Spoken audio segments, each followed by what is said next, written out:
Hello friends, मैं गौरव आप सभी का स्वागत करता हूं मनी मेंटर्स में।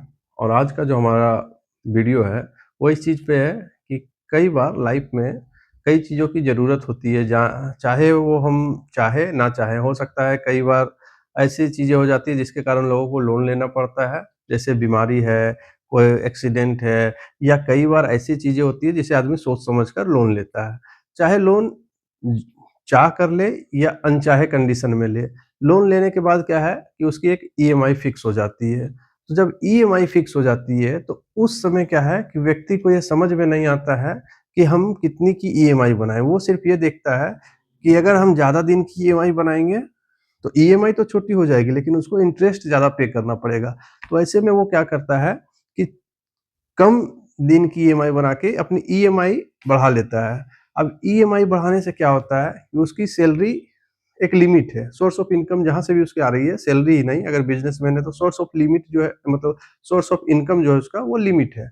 अब ऐसे में क्या है कि जब सोर्स ऑफ इनकम लिमिट है और अगर अपना आप ईएमआई बढ़ा लेते हैं, अगर आपका ईएमआई में पैसा कट रहा है, तो इसमें क्या होता है कि आपको घर चलाने में थोड़ा-सा प्रॉब्लम आता है। क्यों? क्योंकि आपका काफ़ी सारा पैसा बैंक में ईएमआई के तौर पे चला जा रहा है।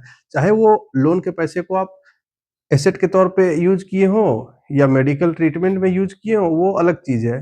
तो इसमें क्या होता है कि कई बार मतलब घर चलाना काफ़ी मुश्किल हो जाता है, जिसके कारण लोग काफ़ी परेशानी में रहते हैं। तो इसका सॉल्यूशन क्या है?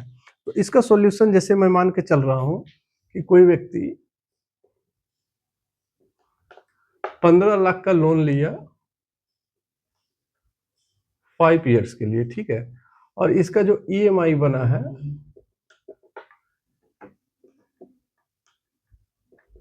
30,000 पर मंथ का बना है, ठीक है? अब ये जब 30,000 पर मंथ का बना है, तो 2 साल तक इसने अपना ईएमआई पे किया।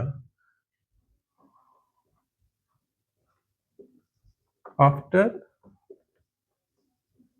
2 इयर्स, आफ्टर 2 इयर्स कुछ ऐसे कंडीशन हुए या इसका जॉब चला गया, ये इसके खर्चे बढ़ गए, एक्स वाई जेड कुछ भी मान के चलिए, अब ये 30,000 रुपया ईएमआई देने के कंडीशन में नहीं है। तो अब ऐसे में इसका घर कैसे चलेगा?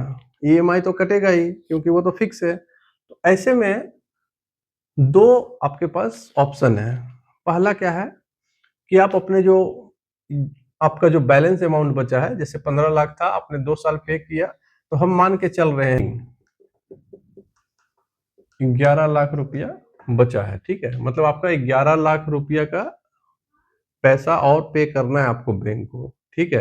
तो ऐसे में क्या करना है कि आप बैंक में जाके, बैंक वाले जो मैनेजर है उनसे बात करके उनको कह सकते हैं कि ये 11 लाख रुपया का मेरा फिर से रीस्ट्रक्चर कर दीजिए मेरे लोन को। अब रीस्ट्रक्चर करने से क्या होगा कि ये जो 11 लाख रुपया है, आपने 2 साल पे कर दिया, आपको 3 साल और पे करना था, ये बढ़कर आपका हो जाएगा 5 ईयर्स, ठीक है?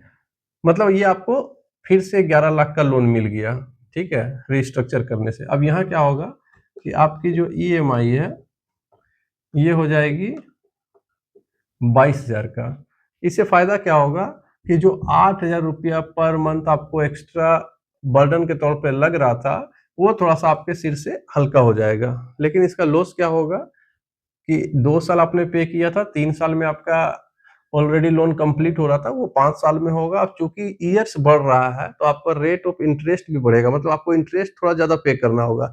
लेकिन आपका जो मेन प्रॉब्लम था, मेन प्रॉब्लम क्या था कि मैं इतना ईएमआई पे नहीं कर पा रहा हूँ, मेरा घर नहीं चल पा रहा है, तो उसका सॉल्यूशन ये है, ठीक है? अगर बैंक मैनेजर ये रीस्ट्रक्चर कर देता है आपका लोन तो ठीक है, नहीं तो आप दूसरे बैंक में भी अप्लाई कर सकते हैं। और दूसरे बैंक में अप्लाई करने पे क्या है कि वहाँ से जो आपको लोन मिलता है, वो पहले का जो आपका ड्यूज़ है, आउटस्टैंडिंग जो ड्यूज़ है, इसको पे करके आप वहाँ पे अपना नया ईएमआई बना सकते हैं, ठीक है? तो उम्मीद करता हूँ कि ये जो प्रॉब्लम था लोगों का, इसका सॉल्यूशन मैं आपको अच्छे से समझा पाया।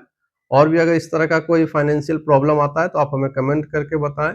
मैं कोशिश करूँगा कि मैं उसको और भी बेहतर तरीके से आपको समझा सकूँ। धन्यवाद।